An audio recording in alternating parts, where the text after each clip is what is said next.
Si hay una idea que ha sido capaz no ya de sobrevivir, sino de ganar brío a través de las catástrofes políticas del siglo XX, ha sido la llamada justicia social. En los últimos 100 años el poder estatal ha crecido a un ritmo nunca antes visto. El peso del gasto público no ha parado de aumentar, incluidos los países con más honda tradición liberal como Estados Unidos o Inglaterra. La burocracia y la planificación marcan la vida de unos ciudadanos que apenas han presentado oposición precisamente por haber caído en el embrujo de la justicia social. Hoy ya no se necesitan tanques ni bombas para cercenar la libertad. Basta con agitar la bandera de lo socialmente justo para conseguir la rendición ciudadana ante el poder político.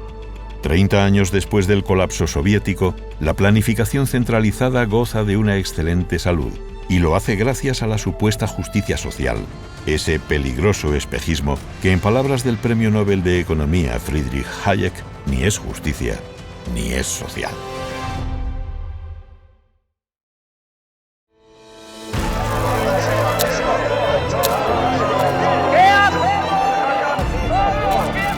Sostenimiento de los sistemas de pensiones y para se va a mantener seguro. Pensiones. Blindar las pensiones. Pensiones adecuadas y periódicamente actualizadas. Siempre las pensiones.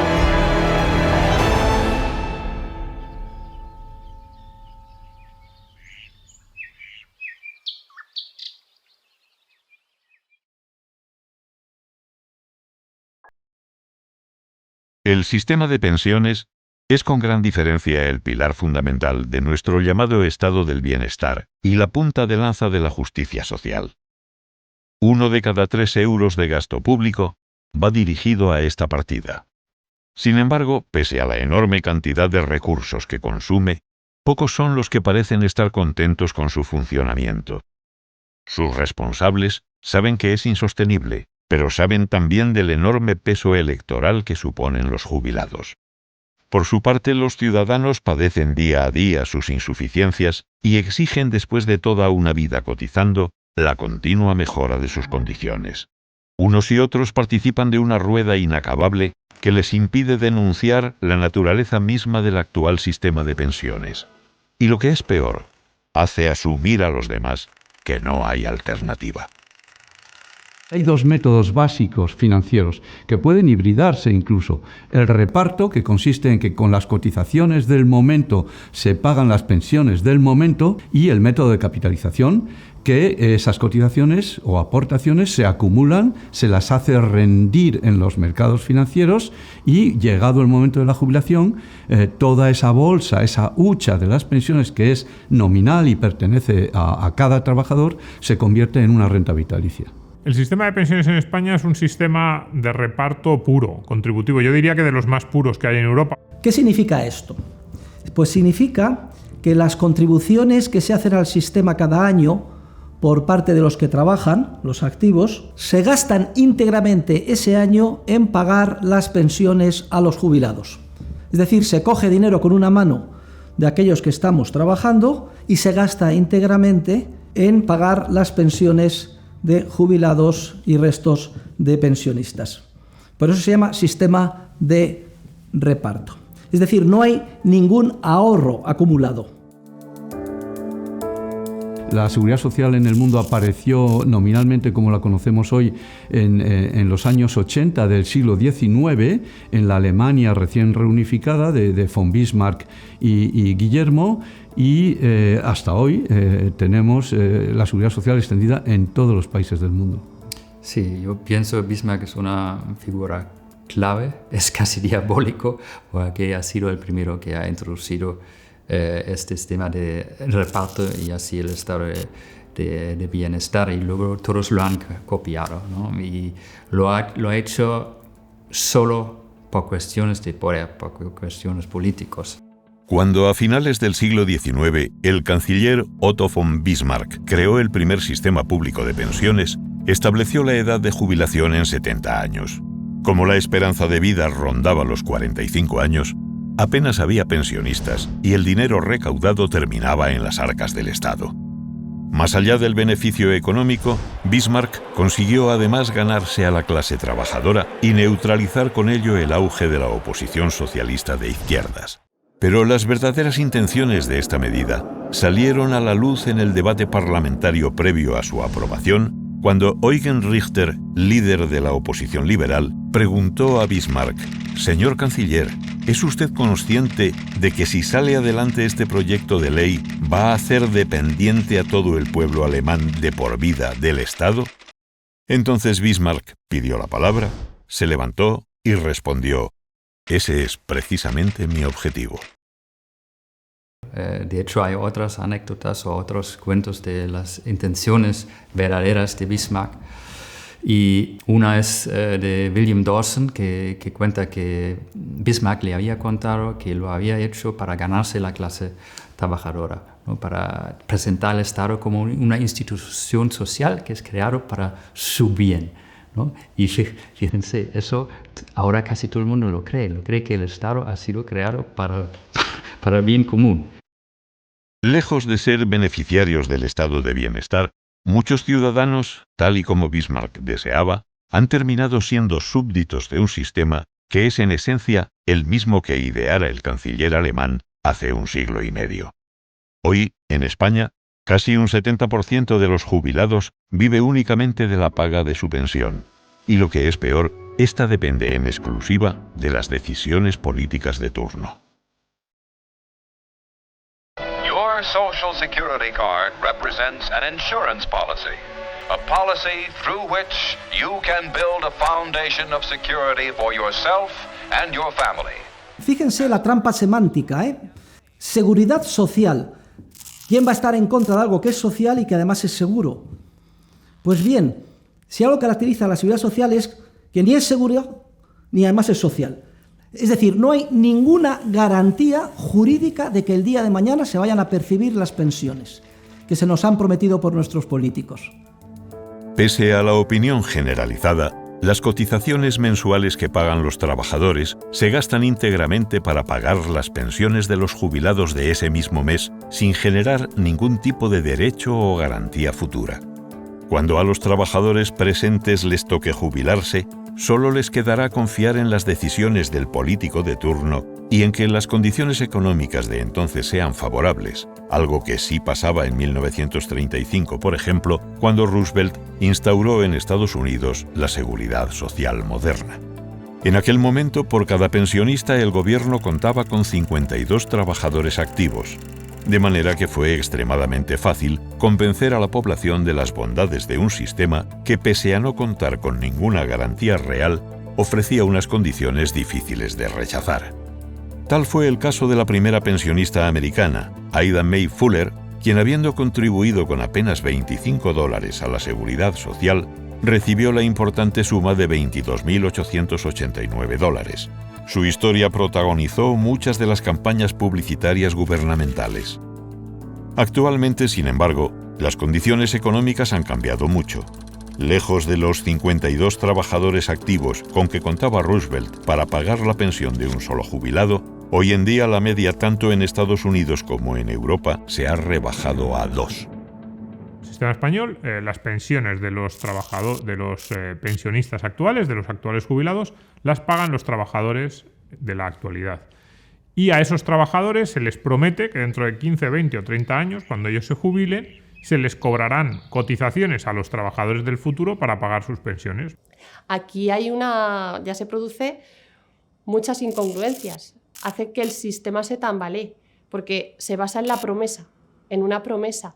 Y las promesas no están por escrito, no hay nada que esté respaldando este sistema de pensiones hoy. No es seguro, no es seguridad. Pero tampoco es social, porque la mayor parte de las contribuciones las pagan los más vulnerables, los trabajadores que tienen unos salarios más bajos. Y en general, de manera agregada, los trabajadores están pagando por término medio unas pensiones que son superiores por término medio a los salarios que ellos perciben.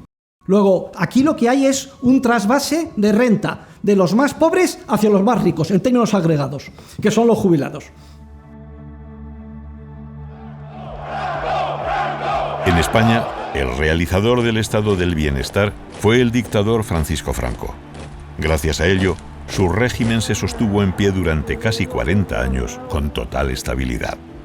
Todas las políticas sociales actuales, desde la educación o la red sanitaria hasta la legislación laboral o el sistema de reparto de las pensiones, tienen sus antecedentes directos en el franquismo, pese a que hoy en día lo políticamente correcto sea defender lo contrario. Vamos a desmontar algunos mitos sobre qué hizo o qué no hizo Franco. Desde 1883 ya hay leyes en este sentido progresistas. Luego en 1900, en 1905, en 1913, de hecho la Constitución del 31 de la República, en el artículo 46, establece el trabajo, la seguridad social como un elemento prioritario por primera vez en la Carta Magna. Pues mire, si se quiere uno retrotraer a 1883, cuando se crea la Comisión de Tratamiento de Asuntos Sociales. Y estamos a 1900, cuando empiezan, o en la primera década se creará el Instituto Nacional de Previsión. Pero esos seguros ni eran obligatorios ni eran para todos. Y además eran privados y habrá que esperar hasta los años 20 que se pongan, o ya hasta la Segunda República, donde se anuncia que va a crearse el seguro obligatorio. Pero se queda sin hacer. Y por lo tanto, el modelo que se implementa a partir de la ley de 1939 va a ser un modelo moderno. Y opta por el sistema de reparto. Ya el mismo 17 de julio de 1936, en el documento por el que se adhiere a los rebeldes, Franco hace de la justicia social y la redistribución de la riqueza una de sus principales reivindicaciones. Poco tardaría en aplicarlas.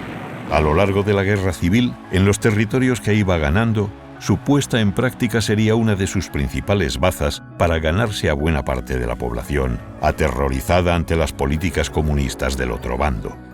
Un buen ejemplo fue precisamente el de acabar con el régimen de capitalización en el retiro obrero, hasta entonces vigente en toda España. Una vez ganada la guerra, Franco no abandonaría nunca su fe en la justicia social. Enemigo por igual del comunismo y del liberalismo, hizo de las políticas sociales el pilar fundamental de su régimen y con ellas construyó no solo la seguridad social en España, sino el imaginario colectivo que aún hoy día la sostiene. El gran artificio que hizo Roosevelt, como hizo Franco en su momento en España, cuando pone esta cosa, es crear la ficción de que hay una cuenta aparte, ¿no? Que hay un Instituto Nacional de la Seguridad Social aparte, que tiene sus cuentas apartes y que es sostenible o que no es sostenible dependiendo de las aportaciones. Todo va para el Estado. ¿De dónde le vienen los ingresos a la seguridad social? Pues del mismo sitio que el resto de los organismos, de los ingresos públicos. Entonces, creer que hay esa ficción de que está por un lado el Estado y por el otro la seguridad social. Y entonces la seguridad social tiene unos ingresos autónomos, que son las cotizaciones sociales, y lo que tenemos que tratar es de equilibrar los gastos de la seguridad social con esos ingresos que son independientes. Pero eso es mentira. De hecho, si fuera verdad, el sistema habría, o sea, si realmente hubiera un sistema, ese sistema habría quebrado. ¿Cuál es la cartera de una hucha de las pensiones? ¿Qué tiene en cartera esa hucha? Para que la gente piense que es un territo lleno de billetes. ¿Pero qué tiene en cartera? A día de hoy tiene títulos de deuda del Estado español. O sea, antes tenía alguna deuda holandesa o tenía alguna deuda francesa, pero básicamente tiene títulos de deuda del Estado español. Esto es. El Estado español, Aznar o Zapatero, que fueron los que más dotaron, dota tantos miles de millones de euros al fondo. Vale. ¿Y el fondo qué hace con ese dinero? Pues compra títulos de deuda y le devuelve el dinero al que lo puso. Y a cambio tiene unos títulos de deuda que rinden intereses, sí, pero los intereses pagados con más títulos de deuda. Es un argumento circular. Desde el punto de vista contable, a ver, si una empresa hiciera esto, metían en la cárcel a su director financiero. Era como si una familia tuviera dos cuentas corrientes y se estuviera prestando dinero de una cuenta corriente a la otra de forma circular. Todos vemos que sería completamente ilógico. Pues eso fue la hucha. Ya hemos visto lo que ha pasado. A las primeras de cambio que ha habido un problema serio, la crisis financiera, ese fondo ha tardado unos años porque el sistema tenía cierta resiliencia, pero al final se ha agotado. Si no se ha agotado del todo es porque ningún político quiere pasar a la historia por ser el responsable de que el último céntimo saliese del fondo de reserva. Que la famosa hucha de las pensiones se haya descubierto vacía no es lo más grave. Lo peor es que esa gran ficción, alimentada durante años por los distintos gobiernos, ha desincentivado de un modo directo el ahorro privado, que es el gran motor de las sociedades prósperas. Al haber hecho creer a la población que sus contribuciones se guardaban en una supuesta cuenta aparte, que serviría para asegurar sus futuras pensiones, se ha desactivado la principal razón de ahorro de las personas, que era precisamente el ahorrar para el momento de la vejez. Y es que en la medida en que los que ahora estamos trabajando confiemos que cuando nos llegue la hora de jubilarnos el día de mañana, nuestros hijos y nietos van a hacer lo mismo que ahora nosotros hacemos, es decir, financiar a los jubilados, pues en esa misma medida no sería necesario ahorrar. Claro, eso descapitaliza las sociedades, porque el ahorro para las pensiones es el mejor ahorro, porque es un ahorro a largo plazo que permite capitalizar y diseñar a largo plazo la formación de capital de un país, ¿no? Frente al ahorro más a corto plazo. Entonces es el ahorro ideal, pero claro, lo desincentivas por completo. Y este tiene un efecto muy perjudicial sobre el desarrollo económico, porque una tasa de ahorro más baja significa menos inversión, significa menos equipo capital disponible por trabajador y significa, por tanto, menor productividad y salarios más reducidos. Le hemos dicho a la gente, no necesitas ahorrar porque el Estado te proveerá. Y es cierto que ha desincentivado el ahorro, pero es cierto que el Estado ha estado dando muy buenas pensiones públicas a las personas que tenían derecho a ello. La tasa de sustitución es el porcentaje que supone la pensión de jubilación respecto al último sueldo percibido en la etapa laboral. Viendo los datos de los países de nuestro entorno, no cabe duda de lo relativamente altas que son las pensiones en el sistema español. Más concretamente, el Banco de España estimó en 2017 que de media, por cada euro cotizado, se recibirían nada menos que 1,74 euros de prestación. Es decir, con lo cotizado en una vida laboral seguramente no se compraba ese tipo de pensión. Eso lo estoy diciendo, no que sean generosas, para nada son generosas, ¿no? Serían más generosas probablemente en un sistema de capitalización, pero el sistema de capitalización también hay que decir que el sistema de capitalización tiene que ser también con un ahorro elevado. Porque la gente se está quejando, por ejemplo, del sistema chileno, que las pensiones ahora son muy bajas, pero las pensiones chilenas son con una retención del 10%. En cambio, las otras son del 36%. Claro, mucha gente dirá, bueno, pues ni tan mal. Si el sistema de pensiones, es cierto, ha desincentivado el ahorro, lo que hemos hecho ha sido ahorrar en vivienda y en términos financieros, en activos financieros, hemos dicho, el Estado nos protege. Pero es que el ahorro real que acumulamos las personas no nos sirve solo para cobrar una mensualidad, nos sirve para construir un proyecto de vida, nos sirve para construir un patrimonio familiar, para dejárselo a los nuestros. Y no solo dejárselo una vez que nos muramos, sino para ir consiguiendo activos, para tener un respaldo que en un momento determinado te puede servir de aval desde un préstamo a un proyecto vital, un proyecto empresarial, una ayuda a alguien de tu familia. Nada de eso te lo da el sistema público y es fundamental, sobre todo para las familias de ingresos más bajos. Luego vemos cómo, por tanto, todo es un círculo vicioso. Un sistema basado en la coacción que perjudica sobre todo a los más vulnerables, que además destruye el ahorro y ralentiza la acumulación de capital y el desarrollo económico, en perjuicio precisamente de las clases trabajadoras, que son las que cada vez con más dificultad y soportando el peso como si fuera una losa cada vez mayor, financian el sistema. El argumento último de los defensores del actual sistema de reparto es el de presentarlo como una red de seguridad para las personas con menos recursos. Sin embargo, es una afirmación muy dudosa. Al margen de la poca confianza demostrada en las personas humildes para salir adelante por sí mismas, la realidad es que el sistema de reparto, lejos de favorecerles, les perjudica gravemente. Si tomamos como ejemplo a un trabajador español con un sueldo neto de 1.250 euros, vemos que el sistema actual le está detrayendo nada menos que 750 euros mensuales de su nómina. Un dinero que se destina básicamente a pagar las pensiones de los actuales jubilados y que no asegura, como hemos visto, que cuando llegue el momento de cobrar su pensión vaya a poder hacerlo con unas mínimas garantías. Si el sistema cambiase y el trabajador pudiese disponer libremente de esa misma cantidad para invertirlo en un fondo con una rentabilidad media de, pongamos por caso, un 5,5%, podría llegar a jubilarse con más de 1,5 millones de euros de patrimonio y una pensión después de impuestos de 41.800 euros, frente a los 11.500 euros con los que terminaría dentro del actual sistema de reparto. Vemos que el cambio es radical, y sin embargo, el esfuerzo sería el mismo.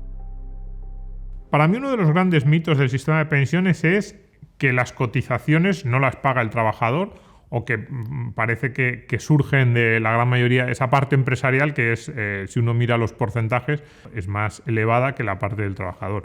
Pero eso ya sabemos que no es cierto. Esto es importante porque los políticos, para mantener oculto el verdadero coste del sistema y venderlo a la población, y que la población en general acepte pacíficamente la coacción a la que se ve sometida, pues vendió que las contribuciones, la mayor parte las pagaba la empresa.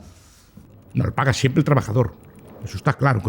Cuando un empresario hace el cálculo de cuánto le cuesta un trabajador, cuenta todos los costes, incluido la higiene, la seguridad, etcétera, todas las vacaciones, todo eso lo suma a nivel global y después lo divide. Lo va a decir, hay que darle tanto para las pensiones, hay que darle tanto para la higiene, hay que darle tanto para el pago de vacaciones, así, pues simplemente, pero él calcula un monto, a lo mejor probablemente anual, no sé, pero calcula un monto anual de cuánto le va a producir el trabajador y después lo divide.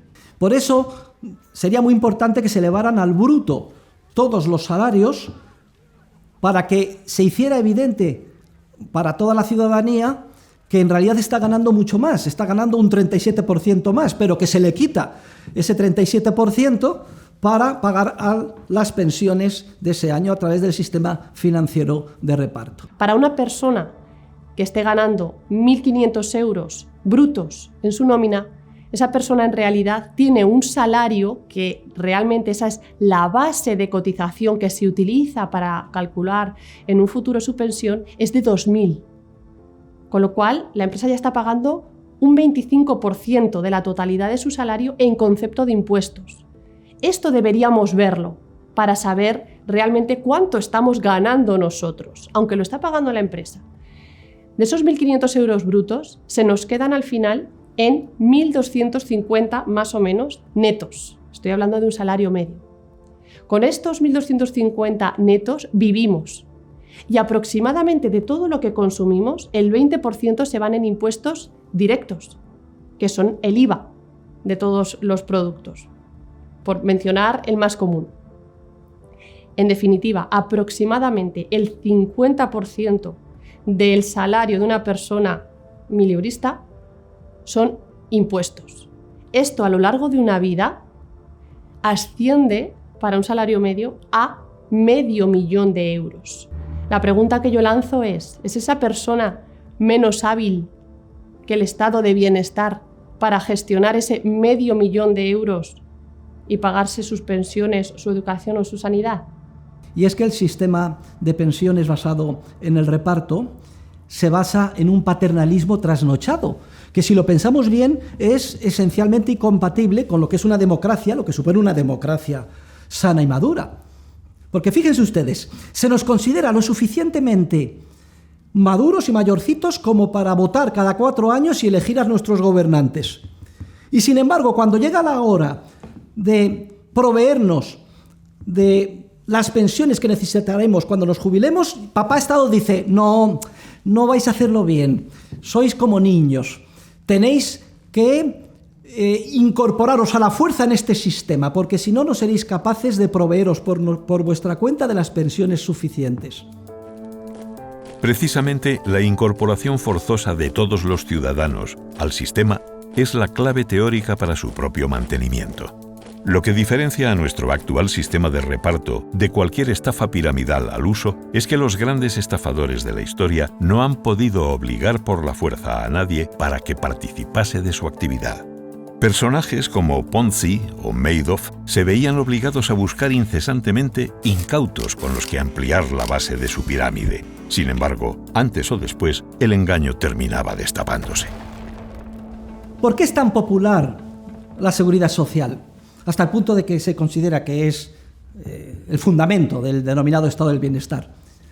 Pues precisamente por las mismas razones por las que son tan populares las estafas piramidales, sobre todo en un principio, porque parece que se ha encontrado la cuadratura del círculo.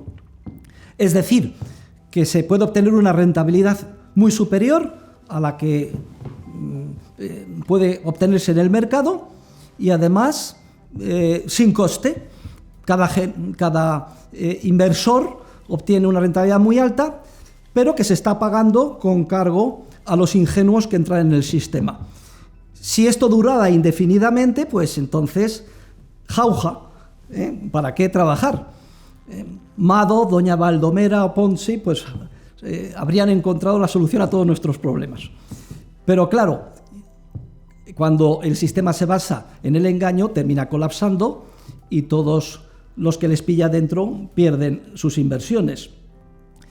Bueno, pues con la seguridad social también pasa algo parecido. Es muy popular porque se promete por los políticos que se van a obtener unas pensiones, unas prestaciones extraordinarias, que supone una rentabilidad tremenda, muy superior al valor de lo que se ha contribuido. Y además parece que se ha solucionado el problema débil que tiene la estafa piramidal, que es el de la garantía de que continuamente lleguen nuevos ingenuos a financiar el sistema.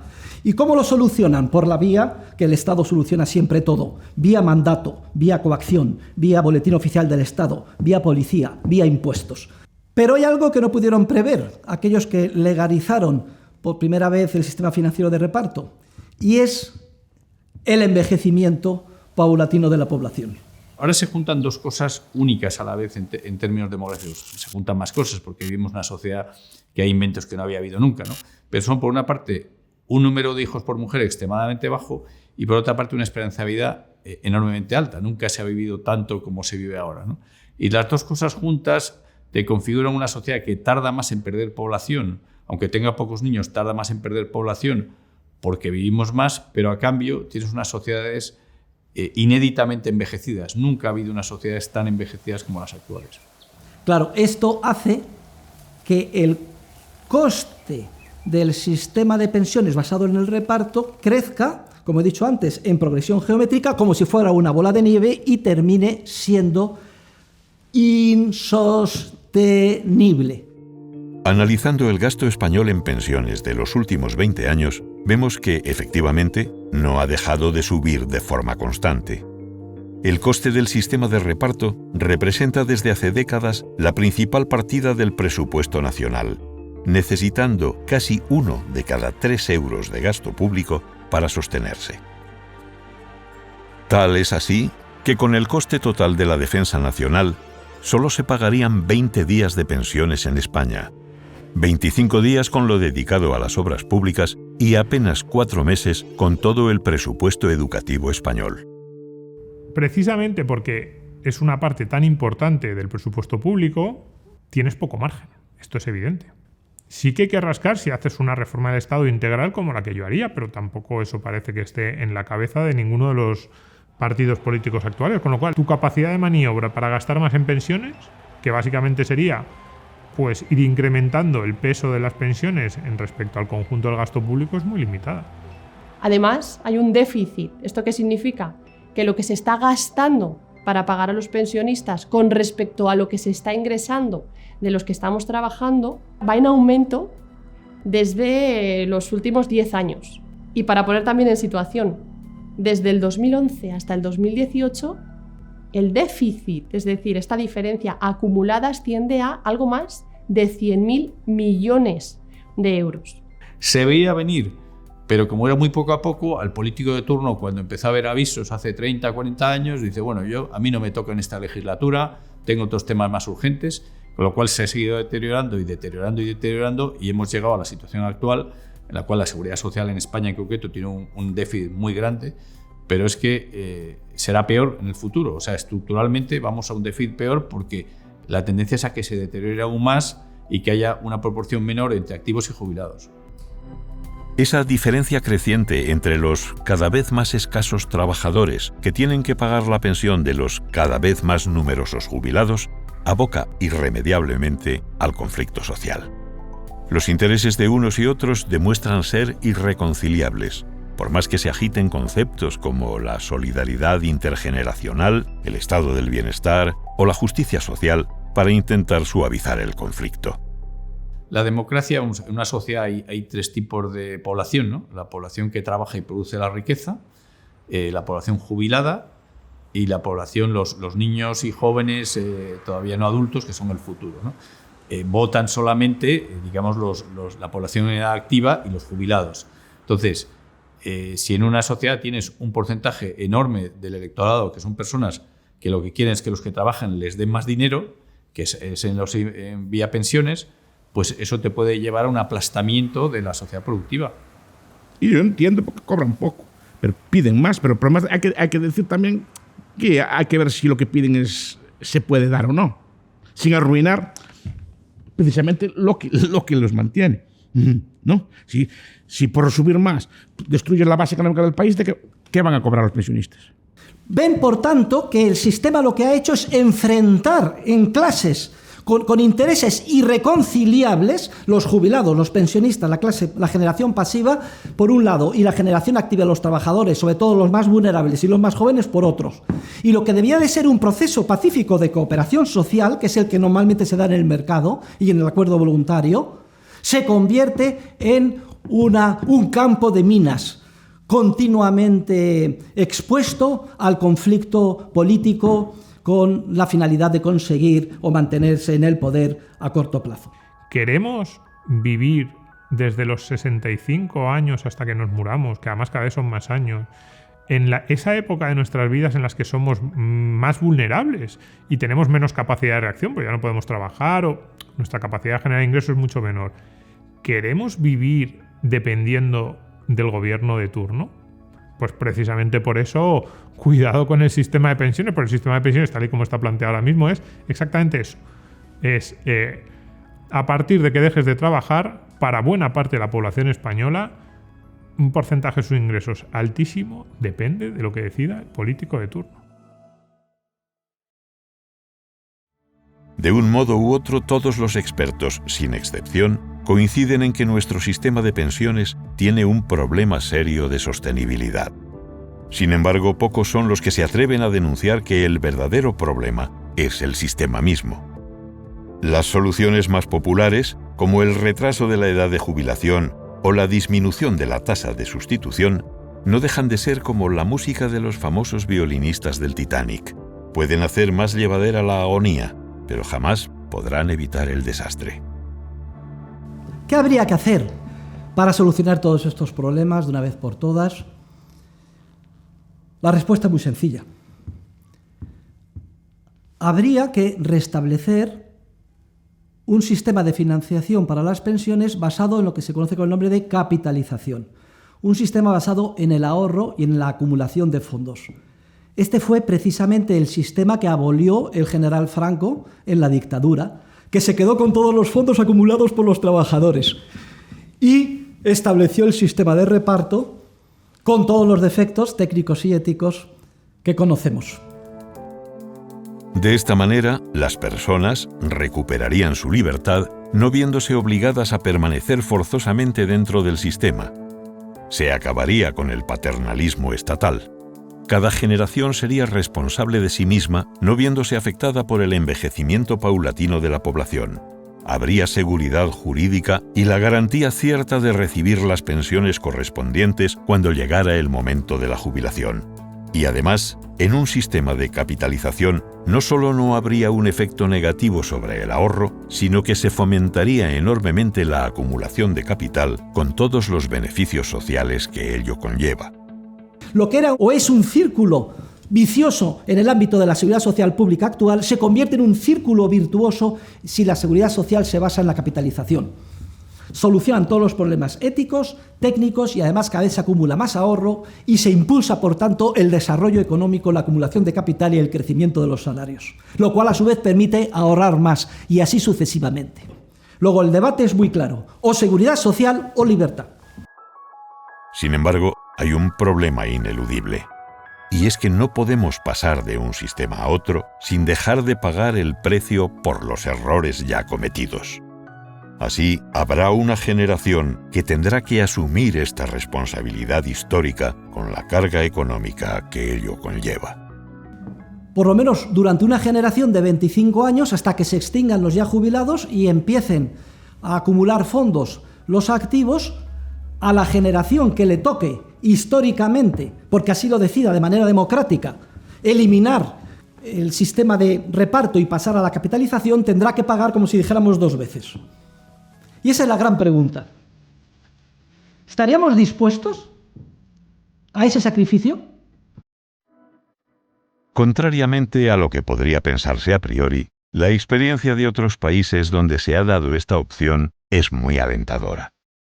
Así se hizo en los años 70 del pasado siglo XX, por ejemplo, en Inglaterra, fruto de un gran pacto entre los grandes partidos con un resultado abrumador. El 90% de los ciudadanos, en cuanto se les dio la libertad de hacerlo, decidió abandonar el sistema de reparto y acogerse a uno de capitalización. ¿Pero en qué condiciones? Por ejemplo, permitir que 10 puntos de ese 37% que actualmente nos extraen a la fuerza, nos lo pudiéramos llevar los que actualmente estamos trabajando para un fondo de pensiones.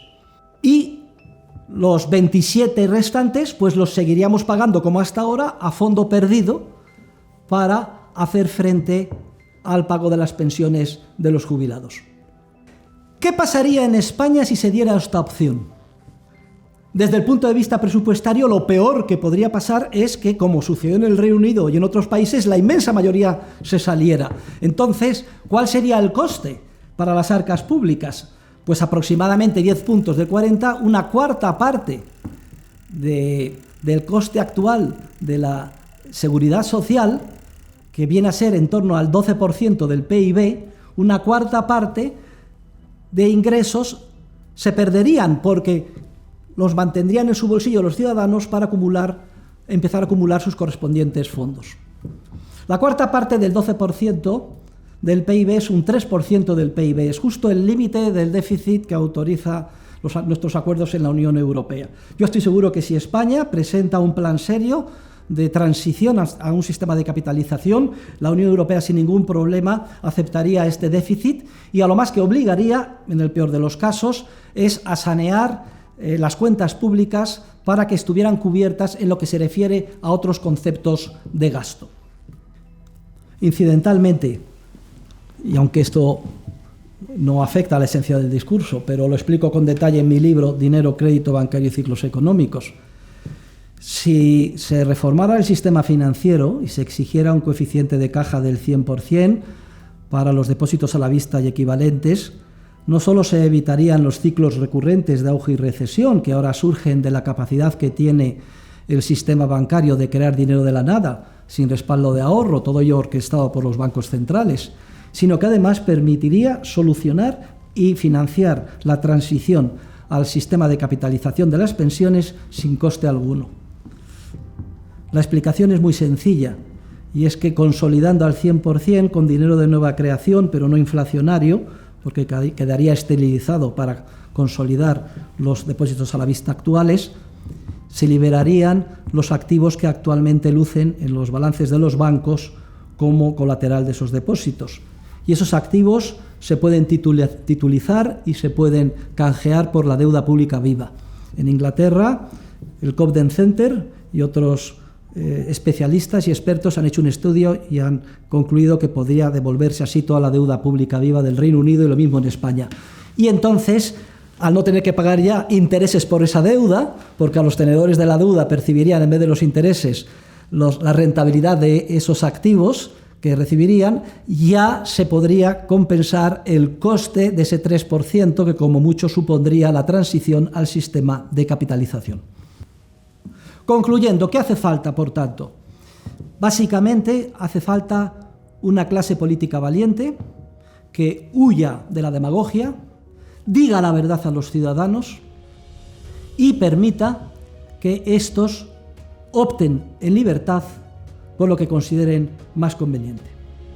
Solamente si se da esta opción podremos saber o aquilatar hasta qué punto la generación que le toque está dispuesta o no de hacerse cargo del coste de la transición, o si desea hacerse cargo de una manera más suave a lo largo de 2 generaciones. Pero en todo caso hay que establecer una hoja de ruta clara, basada, repito, en la verdad, y no separarse un ápice de la misma. Solo con ello seremos capaces de solucionar que es sin duda alguna el problema más grave, social, económico y político que aqueja a nuestro país.